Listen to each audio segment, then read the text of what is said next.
Greetings, pilots. Let's discuss aircraft. Or to be more exact, their technical specifications. You'll know what affects them and how to change them.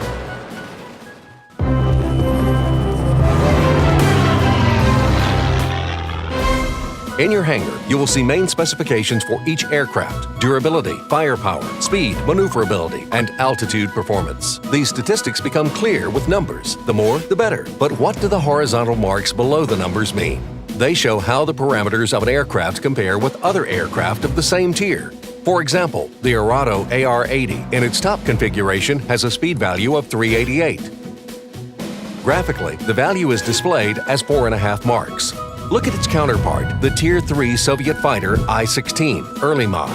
The speed value of the I-16 in its top configuration is 352. Its speed value is lower than that of the AR-80, so it only has 4 marks. Now, let's take a look at the speed of the IL-40P, a Soviet Tier 10 attack aircraft. It has a speed of 767 kilometers per hour. It greatly outmatches both the I-16 and the AR-80. However, it only has 2 horizontal marks because other aircraft of its tier are much faster. So keep in mind that a number value in the parameters is an absolute value. Thus, you can compare specifications between every aircraft. Using graphical values, however, you can only compare aircraft of the same tier. Keep in mind, durability, firepower, speed, and maneuverability values are complex. They are formed with more narrow parameters. To view them, expand them. All these characteristics are taken into account in flight modeling and affect the combat capabilities of an aircraft. However, it may be difficult to understand for beginner pilots. But the more you learn about each aircraft, the more important this information will be.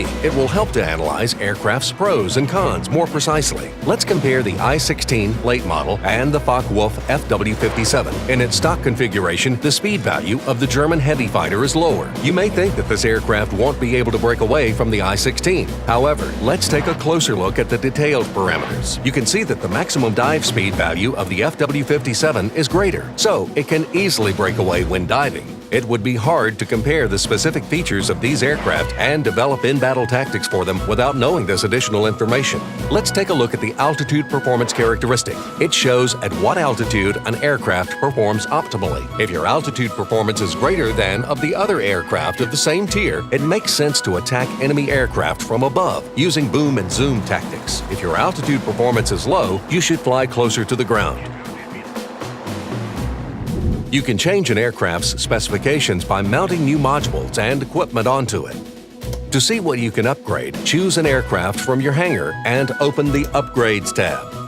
If you want to know the characteristics of an engine or weapons, hover your mouse cursor over the icon.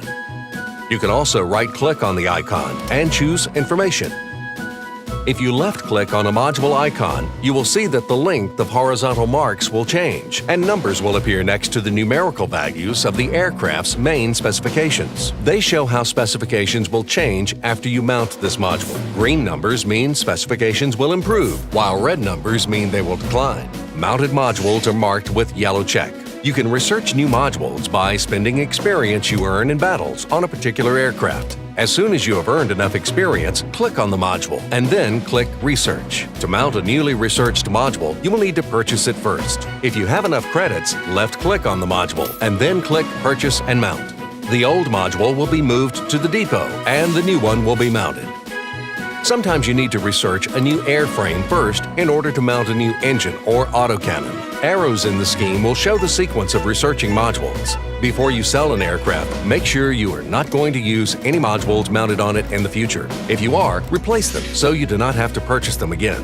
In the Tech Tree tab, you can always learn specifications and configurations of any in-game aircraft. You can also use the World of Warplanes encyclopedia on the official website to compare different aircraft. This is a useful tool for knowing your adversaries better and planning further research. Besides researching new modules, you have another option to improve the performance of your aircraft. In the Upgrades tab, you will find 3 cells to mount equipment. Click any cell to view the list of equipment and its characteristics.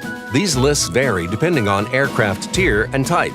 The cost of equipment is displayed in each cell, as well as its name and description. If you don't have enough credits, the cost will be highlighted in red. Otherwise, you can purchase equipment. Confirm mounting equipment by clicking Mount. Mounted equipment can change the performance characteristics of an aircraft. However, these changes aren't included in the description of the aircraft shown in your hangar. You can dismount equipment and then mount it onto another aircraft if both aircraft are compatible. Dismounting equipment may cost a little, or nothing at all. For example, if you dismount gun sights. To sell equipment you don't need anymore, enter the store and choose the corresponding section. Find the equipment you no longer need and sell it. You can also use the store to purchase equipment. This is convenient if you want to purchase equipment in larger quantities. That's all for now. Good luck!